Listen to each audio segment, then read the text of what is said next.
Bueno, vamos a profundizar en este tema. Está con nosotros el integrante del Comité Técnico Asesor de la PSU, Jorge Mansi. Jorge, buenas noches. Buenas noches, Daniel. A usted se lo conoce como el padre de la PSU. ¿Qué se siente cuando hablan tan mal de un hijo? Bueno, primero me gustaría conocer la madre, pero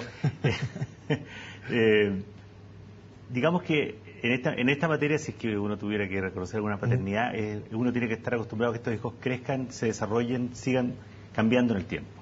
Y en algún sentido, lamentablemente, el proceso anterior fue tan traumático que también congeló las posibilidades de mantener una política de mejoramientos continuos sucesivos. O sea, ¿le ha faltado ir mejorando, ir creciendo, ir cambiando a este hijo a lo largo de los años?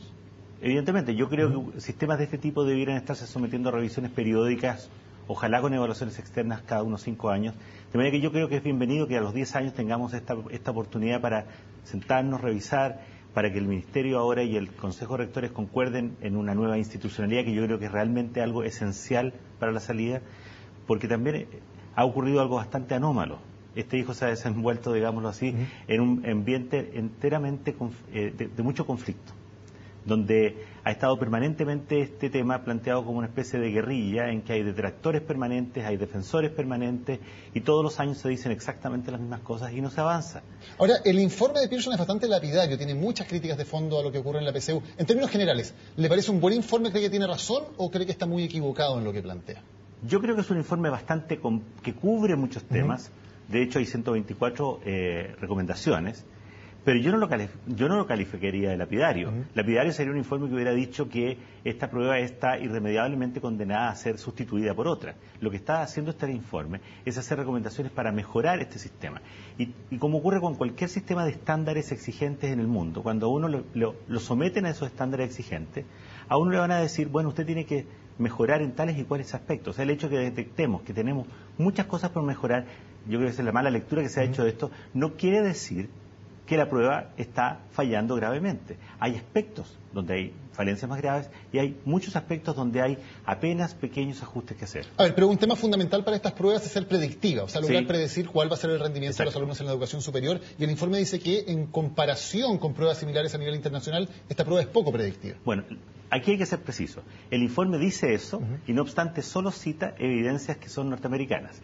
Comparada con la evidencia norteamericana, efectivamente nuestros niveles de predictividad son más bajos, un poco más bajos, en el caso de la prueba de matemática y la prueba de ciencias. La pregunta que hay que hacerse es si es comparable el contexto norteamericano al chileno. Usted sabe, en Estados Unidos uno no ingresa a una carrera, uno ingresa a una formación general que se llama el college, 4 años de formación general. En Chile se ingresa a carreras específicas. Predecir el rendimiento en una formación general es muy distinto que predecir el rendimiento en carreras tan disímiles, ¿no es cierto?, como carreras de las artes, carreras de las ciencias sociales, carreras de las tecnologías, etcétera. Ahora, para seguir con esa comparación que se hace con Estados Unidos, por ejemplo, en Estados Unidos, bueno, las universidades tienen una serie de instrumentos, pero tienen también una prueba estandarizada que es el SAT, Así es. Y que tiene que ver fundamentalmente con medir habilidades o aptitudes de los alumnos. ¿Se parece más tal vez a la prueba de aptitud académica que a nuestra PSU? A ver, originalmente el nombre de la prueba norteamericana era una prueba de aptitud académica. De hecho, nuestra prueba se llamó, como se llamó, traduciendo directamente el nombre. Si usted busca en Estados Unidos hace muchos años que se dejó de usar la expresión prueba de aptitud. Se usa simplemente la sigla, SAT, y nunca el nombre que hay detrás. ¿Por qué? Porque el concepto de aptitud es un concepto equívoco. En educación no existe ninguna prueba, y ese es un error que se comete siempre, nunca una prueba puede medir aptitudes separadas de los contenidos. Y tampoco se pueden medir contenidos separados de las aptitudes. Claro, pero se puede poner el énfasis o en medir más bien habilidades o aplicación de contenidos o en medir los contenidos. Hay énfasis que evidentemente son distintos. No se puede hacer eso. Lo que uno tiene que hacer es mezclar las dos cosas. Para producir estas pruebas uno tiene que armar lo que se denominan tablas de especificaciones, donde uno define en un eje cuáles son las habilidades que quiere medir con una pregunta y en el otro eje cuáles son los contenidos sobre los cuales va a versar la pregunta. De manera que siempre están equilibrados esos dos aspectos. La diferencia que ocurrió entre la prueba de aptitud, mal llamada aptitud por lo que estaba diciendo, es que se profundizó lo que se llama el alineamiento curricular de la prueba. En el sentido que para construir la nueva prueba, la PSU se consideró toda la experiencia de la enseñanza media, mientras que la prueba de aptitud llegaba hasta el primero medio. Lo que viene a decir el informe, y esto es un aspecto que hay que tomarse en serio, es que ellos analizaron preguntas de la prueba y dijeron que estaban poco alineadas con el currículum. Entonces ahí hay una materia que tiene que ser revisada y corregida, porque si la prueba está alineada al currículum, deben sus preguntas estar alineadas al currículum. Ahora, además sabemos que ese currículum, lamentablemente, en muchas escuelas, sobre todo las que atienden a los estratos socioeconómicos más bajos en Chile, ese currículum tampoco se enseña en su totalidad, lamentablemente.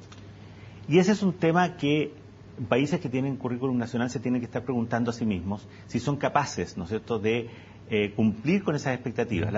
La idea de que la prueba se alinee al currículum tiene solamente que ver con una sensatez mínima, que es, si vamos a tener que incluir contenidos, incluyamos aquellos contenidos que tienen que ver con la experiencia educativa. Sería bastante insensato que nos dijéramos, midamos otras cosas, porque entonces estaríamos simplemente sacando a los muchachos del liceo y del colegio y los estaríamos mandando a la calle. Quiero saber si usted está de acuerdo con la siguiente afirmación, que una prueba estandarizada, llámese prueba de aptitud académica, PSU, SAT, lo que sea, siempre va a tener un correlato con el estrato socioeconómico del que vengan los alumnos. No, ¿Es cierto eso? No es cierto, porque la experiencia internacional no dice que sea así. En aquellos países que tienen altos niveles de segregación escolar, como es el caso de Chile, eso se da. Y la demostración de que eso ocurre es que todas las pruebas que conocemos, Chile es uno de los países que más se examina, no solo con pruebas nacionales como el CIMSE y la PSU, también con pruebas internacionales como PISA, como TIMSS.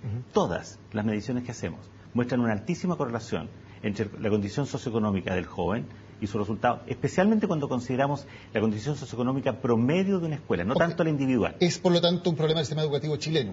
Evidentemente, un caso que siempre se discute, el caso de Finlandia.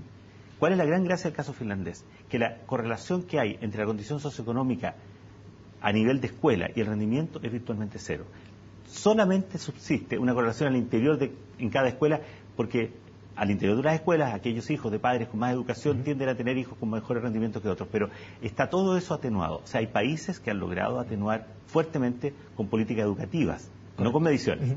Por supuesto, la solución de fondo es ir a aquello y lograr un sistema educativo que sea menos segregado, por cierto. Ahora, mientras no se logre eso, que es una tarea evidentemente de muchísimos años de plazo, ¿no sería mejor mientras quitarle un poco de peso a estas pruebas estandarizadas que evidentemente en Chile sí se correlacionan por nivel socioeconómico y darle más peso a otras mediciones, por ejemplo el ranking o a pruebas más subjetivas que pueden hacer las universidades? Evidentemente ya se dio un paso en esa dirección. Se introdujo el ranking este año por primera vez, otorgándose un 10%. Y todo hace pensar que cuando se revisen los resultados de esto, y cuando me imagino que la misma instancia que se va a formar podrá tomar este tema, debería ver si es que a lo mejor vale la pena subirle el porcentaje al ranking, con lo cual vamos a atenuar el porcentaje de las pruebas. Eso se puede hacer y eso es atenuar el impacto que tienen las pruebas.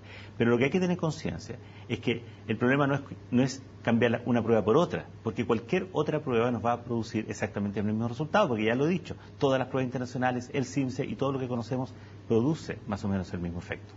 Lo otro con lo que hay que tener cuidado es entusiasmarse con posibilidades que no son de fácil uso en nuestro país. Por ejemplo, Mario Weissbrot en la nota estaba mencionando que hacen universidades norteamericanas. Y es cierto que lo hacen, pero lo hacen primero a un costo enorme, porque lo que tienen son equipos de reclutamiento que gastan cantidades muy sensibles en esto, pero además hay una cultura en el uso de este tipo de evidencias que es muy distinto que en Chile.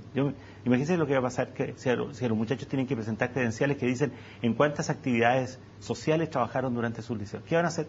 ¿Cuál es la presión que van a recibir los profesores para que digan de cada uno de ellos que son poco menos que héroes sociales?